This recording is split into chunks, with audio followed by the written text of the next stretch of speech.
శ్రీమాత్రే నమ. శ్రీ గురుభ్యో నమ. ఈ ఆగస్టు నెలలో ఈ యొక్క శుక్రుడు మరియు గురుగ్రహ కలయిక, దీనిని భార్గవ బృహస్పతి యోగం అని అంటారు. వాస్తవంగా బృహస్పతి దేవతలందరికీ కూడా గురువు, భార్గవుడు అంటే శుక్రుడు రాక్షసులందరికీ గురువు. కానీ శుక్రుడు కళలు, కళాత్మకత, కోరికలు, వీటన్నిటికీ ప్రతీతి. అదే బృహస్పతి వీటన్నిటినీ కూడా మనకు ఆపాదించేటువంటి సక్రమమైనటువంటి మార్గంలో నిలిపేటువంటి గురుత్వ స్థానం. దేవతలందరికీ కూడా గురువుగారుగా ఉండబట్టి గురువుగారు అని చెప్పి గురుగ్రహం చేశారు. కానీ వాస్తవంగా ఆయన పేరు బృహస్పతి. ఇప్పుడు వీళ్ళిద్దరి కలయిక వలన మనం ఎలాంటి పరిస్థితులను చూడబోతున్నాము అనేటువంటి విషయాన్ని ఇప్పుడు మనం తెలుసుకుందాం. సింహరాశి వారికి ఈ యొక్క ఆగస్టు నెలలో ఈ యొక్క భార్గవ బృహస్పతి కలయికల వల్ల ఎలా ఉండబోతుందంటే, ద్వితీయ వ్యయస్థానమునందు ఈ యొక్క భార్గవుడు అలాగే బృహస్పతి ఉన్నారు. అయితే 11వ స్థానం ఏంటంటే ఫ్రెండ్స్, సొసైటీలు, మీకున్న కోరికలు, డబ్బు వస్తుంది, డబ్బుని ఖర్చు పెట్టాలి అని అనిపించి అక్కడి దాకా వెళ్ళి మీ మైండ్లో ఒక ఆలోచన వస్తుంది, అవసరమా, మనం కష్టపడి డబ్బులు సంపాదించాం, ఈ టైంలో ఇంత డబ్బు ఖర్చు పెడితే ఎలా అని వెనక్కి వస్తారు. మళ్ళీ అనిపిస్తుంది, ఇటు తిరగగానే ఏమనిపిస్తుంది అంటే, ఇంత కష్టపడేది దేనికి, డబ్బు ఖర్చు పెట్టాలి, మన డబ్బు మన కోసం కాదు ఎవరి కోసం ఖర్చు పెడతాం. మళ్ళీ అక్కడికి వెళ్ళిన తర్వాతకి అబ్బా ఇవన్నీ ఎందుకు అనుకుంటూనే డబ్బు ఖర్చు పెడతారు. ఖర్చు పెట్టిన తర్వాతకి ఎలా అంటే, అనుకున్నా కదా వద్దని, ఎందుకు ఇట్లా డబ్బుకు అనవసరం ఖర్చు పెట్టా, ఈ టీషర్ట్ కొనుక్కోపోతే ఏమైద్ది, ఆ సెంటు కొనుక్కోపోతే ఏమైద్ది, ఈ బండి కొనుక్కోపోతే ఏమైద్ది, అసలే కష్టాల్లో ఉన్నాం కదా అనే ఆలోచన వస్తుంది. అదే ఒకవేళ మీరు డబ్బు ఖర్చు పెట్టకుండా డబ్బు ఇంటికి తీసుకెళ్తే అప్పుడు ఎలా ఉంటుందంటే, ఇంత డబ్బు సంపాదించి దేనికి, నేను మినిమం నాకు కావాల్సినవి కూడా కొనుక్కోలేకపోతున్నా. ద్వంద్వ ఆలోచన వైఖరి ఈ రెండు గ్రహాలు కలిగిస్తాయి. ఎందుకలా కలిగిస్తాయండి అంటే, అవి ఉచ్చ స్థితిలో లేవు. ఇదే గురు శుక్రులు గనక ఇద్దరికి అనుకూలమైనటువంటి స్టేజ్ లో కనుక ఉంటే మామూలుగా ఉండదు, అసలు అద్భుతంగా ఉంటుంది. ఈ స్టేజ్ మళ్ళీ ఎప్పుడు వస్తుంది అని అంటే, ముందు వచ్చేటువంటి 5 సంవత్సరాల్లో కానీ 15 సంవత్సరాల్లో మళ్ళీ వస్తుంది. అప్పుడు చాలా బాగుంటుంది. కానీ ఇప్పుడు డైలమా, బాగా షఫ్లింగ్ గా ఉంటుంది బ్రెయిన్. ఖర్చు పెట్టాలా వద్దా, తినాలా వద్దా, ఉండాలా వద్దా, అంతెందుకు ఈ ఎవరైనా మీరు లవ్ చేసి వాళ్ళకు ప్రపోజ్ చేసేద్దాం అనుకునే టైంలో కూడా ఇవే ఆలోచనలు. తర్వాతకు బాధపడతానేమో, ఇప్పుడే చెప్పేద్దాం, చెప్పిన తర్వాతకి తను నెగిటివ్ వస్తే ఇంకోలాంటి ఆలోచన. ఇలా మన బ్రెయిన్ కి సంబంధించి, ఆలోచనకు సంబంధించి ముందు ఫ్రెండ్స్ లో, సొసైటీలో, కోరికలలో విపరీతమైన క్లమ్సీనెస్ అనేది వస్తుంది. వీటికి పూర్తిగా ఈ యొక్క శుక్రుడు గురువే కారణం. వివాహమైనటువంటి వాళ్ళు అనుకోండి, వాళ్ళకి ఈ పిల్లలకు సంబంధించి, అలాగే డైవర్స్ కి సంబంధించి, అలాగే ఇలాంటి ఇబ్బందులు వస్తాయి. ఇలాంటివి ఏవి కూడా రాకూడదు.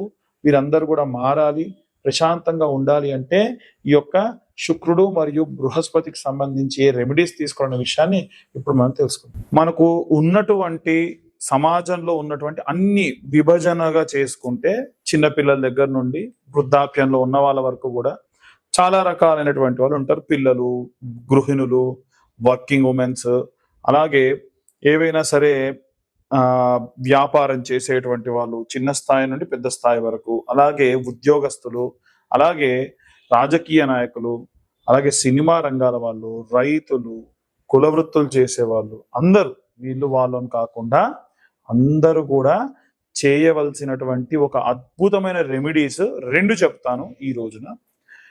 ఈ 2 విభాగం అంటే బృహస్పతికి సంబంధించిన రెమెడీ ఒకటి, ఇంకొకటి శుక్రాచార్యుడికి సంబంధించిన రెమెడీ ఒకటి.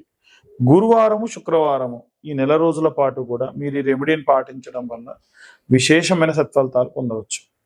ఇంతకేంటా రెమెడీ అంటే, ముఖ్యంగా బృహస్పతి దేనికంటే, పిల్లలు మాట వినట్లేదు, చదవట్లేదు, చదివితే ఉద్యోగం రావట్లేదు, ఉద్యోగం వస్తే పెళ్ళవట్లేదు, పెళ్ళైతే పిల్లలు అవ్వట్లేదు, పిల్లలైతే వాళ్ళకి పిల్లలు కావట్లేదు, ఏ కారణమైనా సరే తల్లి గాని తండ్రి గాని ఎవరైనా చేయొచ్చు. ఎందుకంటే బృహస్పతి మంత్రంలోనే ఉంది, గురు అరిష్టేతు సంప్రాప్తే గురు పూజాంచకారయే గురు ధ్యానం ప్రవక్ష్యామి పుత్ర పీడోపశాంతయే.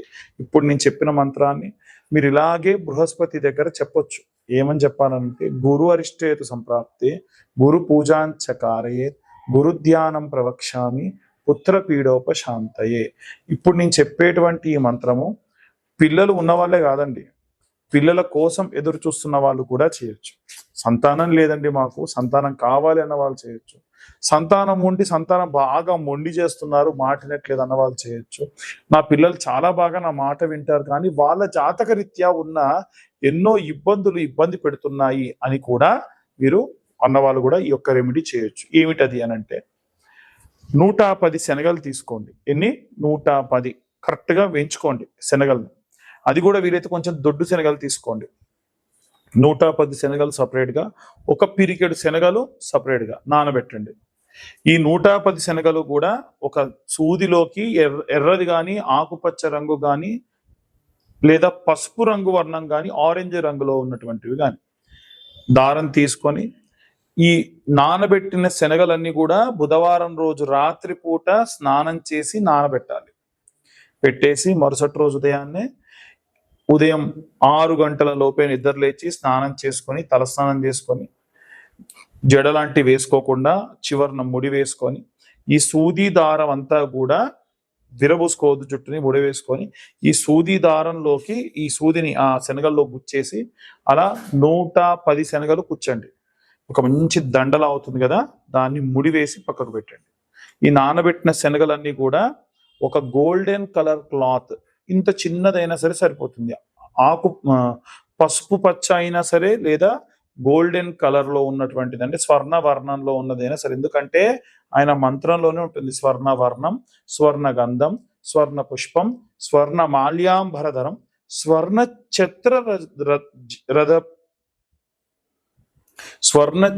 రథ ఆది శోభితం అని చెప్పి ఉంటుంది. కాబట్టి వీలైనంత వరకు ఈ యొక్క స్వర్ణ వర్ణంలో ఉన్నటువంటి ఆ యొక్క బ్లౌజ్ పీస్ లోపల ఈ నానబెట్టిన శనగలు వేసి ముడిగా కట్టుకొని నవగ్రహాల గుడికి ఉదయం 6:50 లోపు వెళ్ళండి. వెళ్ళి నవగ్రహాలకు కూడా ప్రదక్షిణ ఎప్పుడు చెప్పినట్టుగానే నవగ్రహాలకు ఎప్పుడు ప్రదక్షిణ చేసినా 21 ప్రదక్షిణాలు సవ్య దిశలో, 6 ప్రదక్షిణాలు అపసవ్య దిశలో చేయాలి. లేదా మీరు బృహస్పతి గ్రహం దగ్గరికి వెళ్ళి చేసిన తర్వాతకైనా చేయొచ్చు. ఈ బృహస్పతి గ్రహం అంటే గురుగ్రహం. అక్కడ అడిగితే ఎవరని చెప్తారు? ఉత్తరం వైపు మధ్యలో ఉంటాడు అన్నమాట. 4 దిక్కుల్లో ఉత్తరం వైపు మధ్యలో ఉంటాడు. ఆయన మెడలో ఈ శనగల దండ వేయండి. ఈ గోల్డెన్ కలర్ క్లాత్ ఉంటుంది కదా, క్లాత్ లో పెట్టిన శనగలు ఓపెన్ చేసి ఆయన ముందు పెట్టండి. ఇంత చిన్న బెల్లం ముక్క పెట్టండి. 2 కొత్త మట్టి ప్రమిదలు తీసుకెళ్లి కాస్త నూనె పోసి ఒత్తి వెలిగించి దీపం వెలిగించండి. ఇందాక నేను చెప్పిన మంత్రం ఉంది కదా, ఆ మంత్రం కూడా చెప్పండి. ఇంకా వీలైతే గోల్డెన్ కలర్ది ఇంత రిబ్బన్ లాగా కట్ చేసుకున్న క్లాత్ తీసుకెళ్ళి ఆయన మెడలో కప్పండి. కప్పి మీకు పిల్లలు కావాల్సి ఉంటే పిల్లలు కావాలి అన్న కోరిక కోరుకోండి. పిల్లలు బాగా చదవాలి, మొండి చేస్తున్నారంటే వాటి గురించి మొక్కుకోండి. లేదండి మా పిల్లలంతా బాగా చదువుతున్నారు, పెళ్ళవట్లేదు అంటే మీ పిల్లల కోసం మొక్కుకోండి. లిటరల్ గా మీకు ఇలా కొంగు ఉంటే కొంగు ఇలా తీసుకుని ఇలా పట్టి నేను ఇప్పుడు చెప్పిన మంత్రం చెప్పండి. ఏమిటా మంత్రం అంటే గురు అరిష్టేతు సుసంప్రాప్తే గురు పూజాంచ కారయేత్ గురుధ్యానం ప్రవక్ష్యామి పుత్ర పీడోప శాంతయే.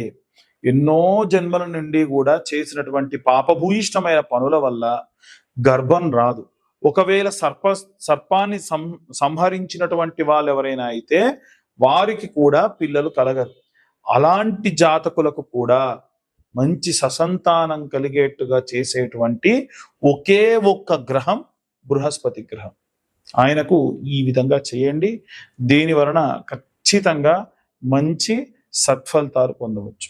అలాగే ఇప్పుడు శుక్రాచార్యుల వారి గురించి కూడా చెప్పాగా, భార్యాభర్తలు బాగా కొట్టుకుంటున్నారు, గొడవలు పడుతున్నారు, చికాకులు ఉన్నాయి, లేదు మేమంతా బాగానే ఉన్నాం కానీ మా మధ్యలో సఖ్యత లేదు, మా ఇంట్లో అత్తగారి వల్ల వదిన గారి వల్ల ఎవరి వల్ల ఇబ్బంది పడుతున్నాము, ఈ కారణం కానీ ఇంకా ఇతరత్ర ఎన్ని కారణాలు ఉన్నా సరే ఆ కారణాలన్నింటినీ కూడా మనం దృష్టిలో పెట్టుకొని భార్యాభర్తలు బాగుండాలి, పరిస్థితి వ్యామోహంలో ఉండకూడదు అన్న ఉద్దేశంతో శుక్రాచార్యుల వారికి శుక్రవారం నాడు నేను ఇప్పుడు చెప్పిన విధంగా మీరు పూజ చేయండి. అది కూడా ఈ ఆగస్టు నెల ప్రారంభం అంటే శ్రావణ మాసం ప్రారంభమైనప్పటి నుంచి కూడా చేయొచ్చు.